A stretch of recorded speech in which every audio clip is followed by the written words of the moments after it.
আমি জানি এই ভিডিওটা পোস্ট হওয়া মাত্রই সোশ্যাল মিডিয়ায় সমালোচনা আর নেগেটিভ কমেন্টের একটা ঝড় উঠতে চলেছে। আর এটার নাম অনেকে অনেক কিছু দেবে, আমাকে অনেক খারাপ কথা বলবে, কিন্তু কিছু করার নেই।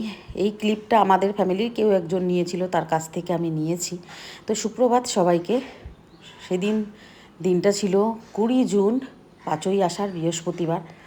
আজ থেকে 8 দিন আগের ব্লগ এটা। ভিডিওটা ব্লগ বলবো না, এই ক্লিপটা একটু মন্ত্র পড়ার তুলেছিল, তো আমি সেখান থেকেই কালেক্ট করেছি।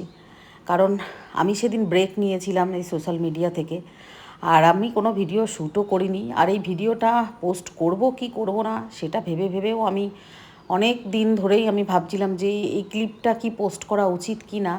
কিন্তু আমার মনে হলো যে এটা তো কোনো খারাপ কিছু নয়, না এটা কোনো খাবারের রিভিউ, না কি কি রান্না করেছি আমি মেনু শেয়ার করেছি, না আমার স্বামীর জন্য কি করেছি আমি সেটা শেয়ার করেছি। এটা জাস্ট একটা ক্লিপ, আমার ছেলে মন্ত্র পড়ছিল সেটার। এই মুহূর্তটা জীবনে কোনো দিনই কারোর যেন না আসে, কিন্তু আমার এসেছে। তো এটা সবাই একটুখানি ফটো তোলে, এই করে ওই করে, সেইখান থেকেই সংগ্রহ করা একটা ক্লিপ। তো খুব সিম্পলের মধ্যে থেকেই আমি করেছিলাম। মোটামুটি 30 জনের একটা আয়োজন ছিল, খুবই ক্লোজ যারা আমার, যেমন আমার শ্বশুরবাড়ির আমার ভাসুররা, 3 ভাসুর আমাদের ফ্যামিলি, আর হলো আমার মা, আমার মাও একা, আমার মাসিও একা, আর বোন, ওকে তো থাকতেই হবে কারণ ওই আমার সাথে সাথে সব কিছু করে দিয়েছিল। আর ছোটো মাসির ছেলে এসেছিলো, ওরা আসতে পারেনি। আমি আর কাউকে বলিনি, আমার বাড়িরও অনেক আত্মীয় স্বজন আছে, কিন্তু আমি এটা ভীষণ সিম্পলভাবে করার চেষ্টা করেছি। একটা শোকের জায়গা সেখানে। আমি তো বলেছিলাম তোমাদের আগেও যে এইটা যেহেতু দিনক্ষণটা তিথি অনুযায়ী পড়েছে, তো আমি সেই জন্য কিন্তু এটা বিশেষ কিছু করে আয়োজনটা করছি না। আমার প্ল্যানিংটা আছে, যেটা 2 তারিখ জুলাই মাসের, যেই দিনটা আমাদের জীবন থেকে সব কিছু কেড়ে নিয়েছিল, সেই দিনটা সেই দিনটা সেই দিনটা তাদের জন্যই করা, যারা যারা যাদেরকে নিয়ে ওর বাবা সবসময় যাদের জন্য করতে চেয়েছিল মানুষটা। আমি অনেক দিন দিয়ে এই ভিডিওটা পোস্ট করব কি করব না সেটা ভেবেছিলাম, কিন্তু তোমরা অনেকেই আমাকে বলবে কেন পোস্ট করেছো, এইটা আবার কি আনন্দের? কিন্তু না, এটা কোনো আনন্দেরও না, আর এটা কোনো খারাপ কিছুও না, সামান্য একটা ভিডিও।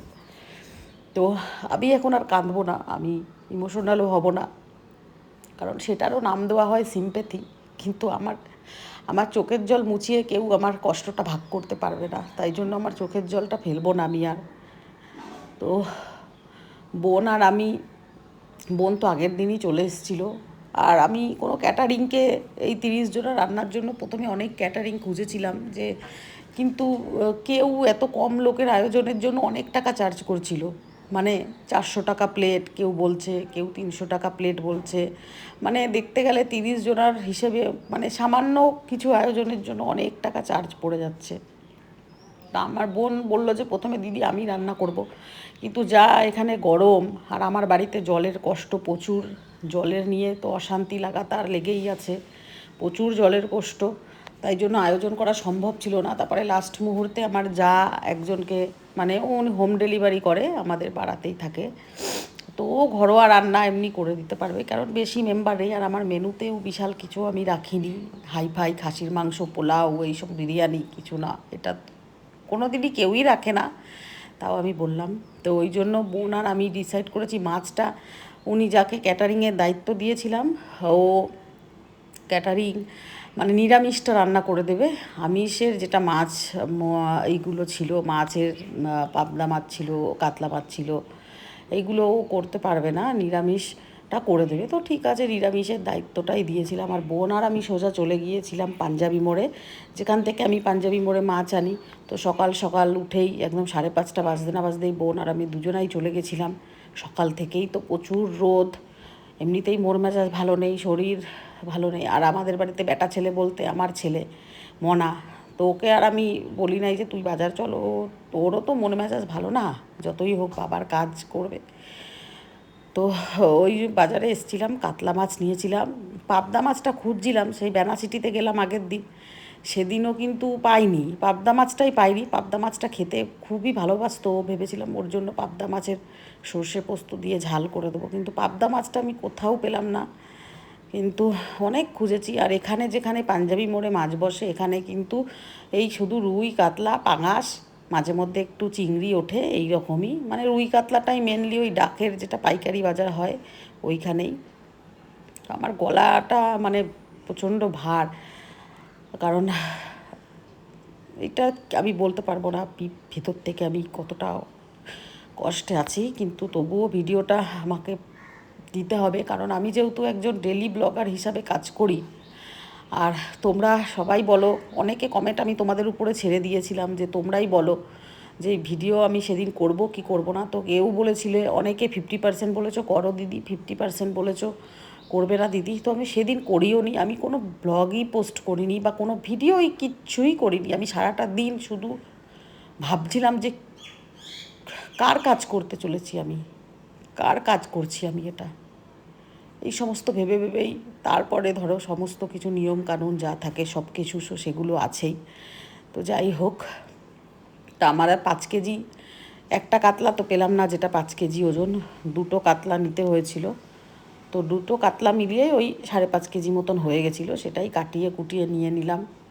তো একটু বেশি নিলে এখান থেকে মাছ নেওয়াটা আমি সুবিধে বলবো না অসুবিধে আমি জানি না, কারণ সেই ভাড়া দিয়ে গিয়ে আবার কেজি প্রতি যখন 10 টাকা করে করে কাটাতে হয়, আমার মনে হয় গড়ে পাত্তায় সেই 270-80 টাকাই পড়ে যায় হিসাবে। কিন্তু ওই যে ভালো থাকে দেখে আনা যায়, বেশি নিলে তখন একটু সস্তা পড়ে। তো নিয়ে এসেছিলাম কাতলা মাছ, আর ওইখানে তো পাবদা মাছ পমফ্রেট মাছ কিছুই পেলাম না। তো বাজার নিয়ে পরে আমি আর বোন মাছ টাছ কাটিয়ে নিয়ে চলে এসেছিলাম, কারণ মাছটা বলেছিল, বুনু বলেছিল যে আমি রান্না করব মাছটা, তাহলে ওরা নিরামিষগুলো রান্না করে দিলে কোনো অসুবিধা হবে না। মনাকে তো তারপরে বলেছিলাম এই বাজার থেকে, মানে আমাদের স্টেশনের ওখানেও একটা বাজার বসে, আর আমাদের রানীগঞ্জে হাটিয়া আছে যেটা হাটতলা বলা হয়, ওখানেও একটা বাজার বসে।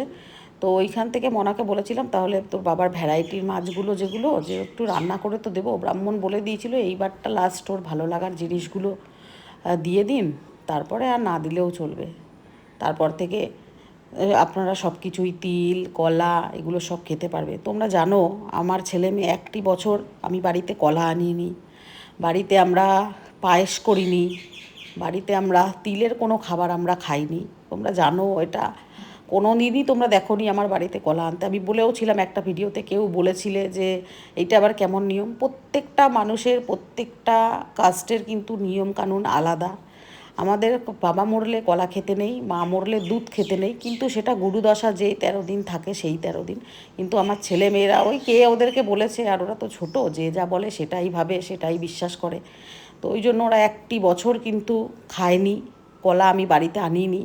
আমরা কোনো পায়েসও খাইনি, বা পায়েস তো ঘরে বানাইনি, এই কারণেই বানাইনি যে 1 বছরে যখন ওর বাবার কাজটা করব তখন ওকে দিয়ে আসবো পুকুর পাড়ে খেতে, তারপরে আমার ছেলে মেয়েকে দেবো। তো যাই হোক, বুনু এই যে মাছ টাছগুলো ভাজছে সব কিছু, আর আমি মাঝখানে গিয়ে একবার দেখে এসেছিলাম যে ওনাকে রান্নার দায়িত্ব দিয়েছিলাম করছে কি না ঠিকঠাক মতন যা কিছু। আর ইলিশ মাছ যেটা বেনাচিটি থেকে আগের দিন এনেছিলাম বোন আর আমি গিয়ে, তো ইলিশ মাছের পেটিও ভাজা ওর বাবাকে করে দেওয়া হবে। আর ওর জন্য মাংসও একটু আনানো করেছি, কারণ খাসির মাংস খেতে মানুষটা বড্ড ভালোবাসতো। নাল্লির পিস আর চর্বি যদি ওকে না দিতাম ও রেগে যেত। আর এদিকে দেখো 5 রকমের ওর জন্য ভাজা, খাসির মাংস, পমফ্রেট মাছ ভাজা, পাবদা মাছটা পেলাম না দিতে পারিনি। আর মাসি এনেছিল মাসির বাড়ি থেকে পুঁই শাক, খুব ভালোবাসতো, গাছের আম, সব কিছুই নিয়ে পরে খুব সুন্দরভাবে ওকে খেতে দিয়ে এসেছিলাম আমরা। আমি যাইনি, মনা গেছিলো, আর আমাদের মনার সঙ্গে যে ছেলেটা কাজ করে ওরা দুজনাই গেছিলো। আমি আর যাওয়ার আমার সাহস ছিল না, আর আমি যেতেও পারিনি। তো ওইখানে দেওয়া কতটা একটা কষ্টের জায়গা বলো তো, যেই মানুষটার জন্য আজকে তুমি, সেই মানুষটাকে তোমাকে একটু ঘরে বসে খাওয়াতে তুমি পারবে না। তো এদিকে সব কিছু রেডি করছি, বুনুকে বলে দিচ্ছি বুনু কী কী মেনু হবে, কি করবি না করবি। আর অনেক ভাত ছিল, তো আমরা তো সেদিন সকাল থেকে কিছু খাইনি, আমি মনা গুগুল, কারণ আমাদের একটু মন্ত্র পড়তে হয়, তো ওই জন্য আমরা আর খাইনি। তো ওরাই বললাম ভাত দিয়ে আলু ভাজা দিয়ে খেয়ে নে, তো ওরাই খেয়েছিল, আর আমরা কিছু খাইনি। আর ইলিশ মাছের কচু শাকও ভেবেছিল একটু কচু শাক করা হবে, কিন্তু কচু শাক পাইনি কোথাও, না হলে কচু শাক দিয়ে ইলিশ মাছের মাথা দিয়েও করে দেওয়া হতো। ওর যা যা ভালোবাসে সব কিছুই আমরা ভেবেছিলাম করে দেবো ওর জন্য, কিন্তু সব কিছু আর সম্ভব হয়ে ওঠে নাই ওর। তবে ওর যা যা ভালোবাসে শুধু পাবদা মাছটা ছাড়া সব কিছুই আমরা ওকে করে দেওয়ার চেষ্টা করেছিলাম। কেননা জানি না এরপরে তো হয়তো এই মন্ত্র পড়ার পরে তো চিরদিনের মতন মুক্তি পেয়ে যাবে, আর আমাদের সঙ্গে ওর কোনো সম্পর্ক রাখার দরকার নেই। যেইটুকু স্বপ্ন দেখাতো আজ 8 দিন 9 দিন হয়ে গেল আরও স্বপ্নও দেখায় না। ও হয়তো এটাই ভাবে মনে মনে মুনমুন আমাকে মুক্তি দিয়ে দিল, আমি যে দিয়ে একটু আসতাম স্বপ্নে সেটাও আমার থেকে বঞ্চিত করে দিল। সেই জন্য আর এতদিন আমরা দেখিনি। আর মনা তোর বাবাকে সাজানোর জন্য সুন্দর করে নিয়ে এসেছিলো ফুলের মালা রজনীগন্ধার। তারপরে স্নান টান করে ব্রাহ্মণও চলে এসেছিলো 11টা 11:30 থেকে বলেছিল। আর সেই দিন এমনই দিনটা গেছে, মনার সেদিন কলেজেও প্রজেক্ট জমা দেওয়া ছিল। আমি জানি না এরকম কেন হয়, মানে এদিকে কলেজেও ছেলেটা গেছে, এদিকে ব্রাহ্মণ এসে একবার ঘুরে গেছে। কলেজে ও যারা স্যার না মিস ছিল ছাড়ছেও না, যে প্রজেক্টটা জমা নিয়ে ওর বন্ধুর কাছে দিয়ে এসছে। আর আমি এদিকে কল করছি যে ব্রাহ্মণ চলে এসছে, তুই চলে আয় মনা চলে আয়, কিন্তু ও আসবে কি করে? প্রজেক্টটা না দিলে পরীক্ষার নাম্বার, এমনিতেই কলেজে ঠিকঠাক যাওয়া আসা করতে পারে না। তো তবু আমি ডেকে নিয়ে এসেছি, বন্ধুর কাছে দিয়ে এসেছিলো কিন্তু জমা নেয়নি, পরের দিন টাইম দিয়েছিল। আর এদিকে দেখো ব্রাহ্মণ চলে এসছে, মন্ত্র পড়া শুরু করলো। আর এই যে সবাই আমাদের শ্বশুরবাড়ির সব আছে, ভাসুর এই যা মেয়ে টে সবই আছে এখানে, সবাই ছিল, এসেছে গেছে। তো আমি তো সবাই ছিল। তোমরা হয়তো ভাবতে পারো দিদি, অনেকবার বলেছো তোমরা যে দিদি তোমার শ্বশুরবাড়ির দেখাও। দেখো, কেউ যদি ক্যামেরার সামনে না আসতে চায়, তার পারমিশন ছাড়া তো তাকে আনা সম্ভব নয়। আর আমি কখনোই সেটা করি না, করবও না। তো আমি, ওরা যখন ক্যামেরা সাই, অনেকেই আছে ক্যামেরা সাই, তো ওই জন্য আসে না, ওই জন্য আমিও আর ক্যামেরার সামনে আনিনি তাদেরকে। কারণ ওইটা, এই ক্লিপটা নিয়েছিল আমার মাসির ছেলে ভাই, ওর কাছ থেকেই নিয়েছিলাম আমি। মন্ত্র পড়া খুব সুন্দরভাবে সুস্থভাবে কাজটা করা হয়েছে। আমি ব্রাহ্মণের দাবি অনুযায়ী সমস্ত কিছু আয়োজন করে দিয়েছিলাম, দান থেকে দক্ষিণা থেকে ভুজ্জি থেকে সব কিছুই আমি করে দিয়েছিলাম, যাতে এই মানুষটার কোনো কাজে কোনো খামতি না হয়। কখনো যেন ভাবে মুনমুন আমার কাজটা ঠিক মতন করতে পারলো না, এইটা ওর মনে যেন কখনোই না আসে। তাই জন্য ওর ছেলে আর ওর বউ সব কিছু ওর জন্য করে রেখেছিল। তোমরাও মানুষটার আত্মার শান্তি কামনার জন্য প্রে করো, যেন ও শান্তি পায় ওর আত্মা। আর আমাদের তো সব সময় আছেই, মাথায় থাকবে সারা জীবন সব কিছু।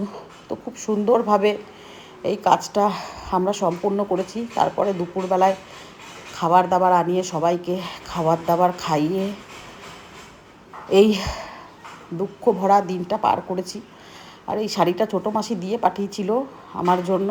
আমি বললাম মাসি পাঠানোর কোনো দরকার ছিল না, কিন্তু মাসি তবুও পাঠিয়েছে ভাইয়ের হাতে, তাই তোমাদের দেখিয়ে দিলাম। তবে তোমরা কাউকে আঘাত করে কোনো কথা বলার আগে একটু ভেবে নেবে যে আমার মানসিক অবস্থাটা কত খারাপ, ঠিক আছে? তবুও আমি যেটুকু পেরেছি আমি করার চেষ্টা করেছি। ভুল ত্রুটি হয়ে গেলে অবশ্যই তোমরা ক্ষমা করে দিও। তোমাদের বোন, বন্ধু, দিদি, কাকিমা যা হিসাবেই হোক তোমরা ক্ষমা করে দিও। যদি মনে হয় এই ভিডিওটা পোস্ট করা আমার অন্যায় হয়েছে, তবু ক্ষমা করে দিও। কিন্তু তবু আমি যেটুকু এদিক ওদিক থেকে ক্লিপ একটু একটু করে নেওয়া ছিল সেটা দিয়েই শেয়ার করলাম। আরও একবার বলছি, ভুল ত্রুটি হলে অবশ্যই এই দিদিকে ক্ষমা করে